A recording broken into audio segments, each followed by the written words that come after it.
Hi everybody and welcome to CFO Conversations. I'm Paula Kensington and today I have with me Sue Rosen. Welcome, Sue.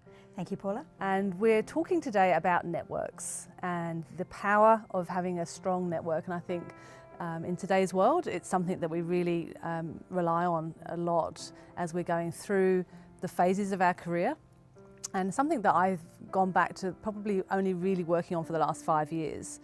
And I think it's really important to recognise that on your own you can run fast, but together you can run further. And you're having some very tight, and I call them my toolbox, but having some people that actually care about you, and I call them again an inner circle or a toolbox, but people that are in your network that could work for the same business but probably don't, might be CFOs, might have a finance background, but there'll be probably a mix and a diverse group there. So what's your views? Oh, look, this one took me a long time to learn.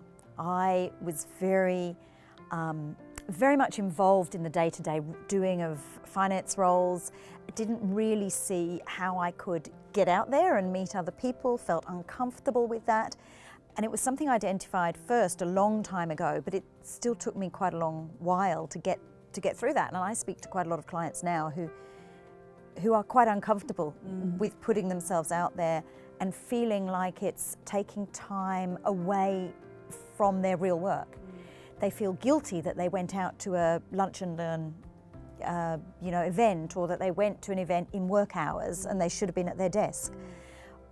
Now, what I really encourage them to see is that is part of your work. That is part of building who you are as a career person.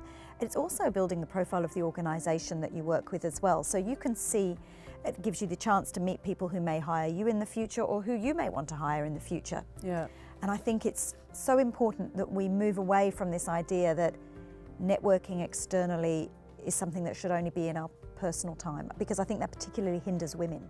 Yeah, no, I agree. And I think it's about how you approach it as well. If you think, oh, I don't want to go to that networking drinks, or I don't want to go to that evening or that breakfast because it's out of my comfort zone, I might not be a sociable extrovert, maybe I'm a bit shy, but I think the mindset's really important. So go to those events. And someone gave me a tip actually probably about 5 years ago. They said, imagine the event is like a party in your house.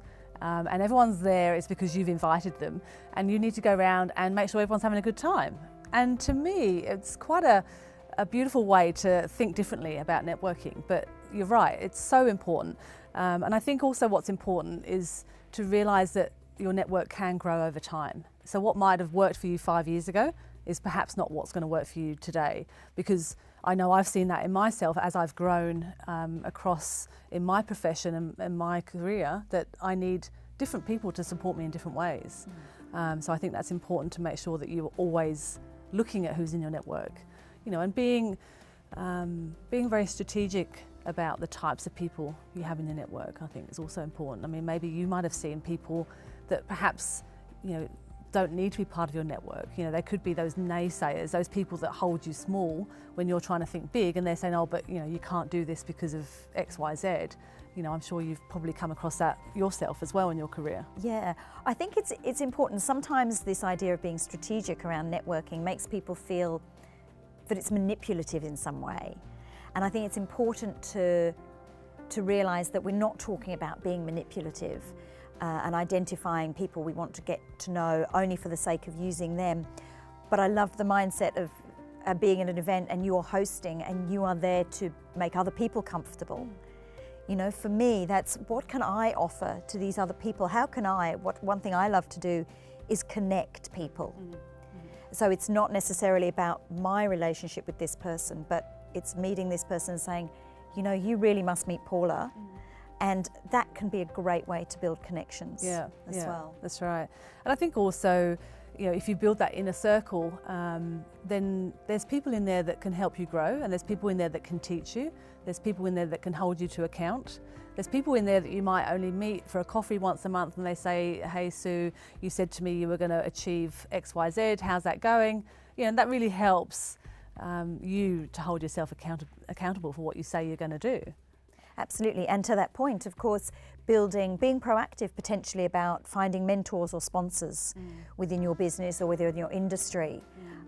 is absolutely important as well, to help you move forward, help you identify where you want to go and how you're going to get there. Yeah, and I think people have often said to me, how do I find people to be my mentor? And I've said to them, you need to sort of go out and stalk them a bit and go and find people that resonate with you. I mean, there's no point me telling you who your mentor should be. They need to stand out for you for whatever reasons. They need to have aligned values, but perhaps in a good way you can stalk them and then ask them. And a lot of people don't ask because they're fearful, but I think once you ask somebody for something, very rarely will they say no. That's right. Most people are willing to help, and if they don't have time, they will respectfully let you know that. But there was no harm done in asking. Yeah, that's right. So I think the message is to be brave, to be fearless, and to go out and make sure that you've looked at what your networks are. So look where the gaps are, but also then where there are gaps, go and find out who's going to fill them for you. So thank you very much for your time today, Sue. Thanks, Paula.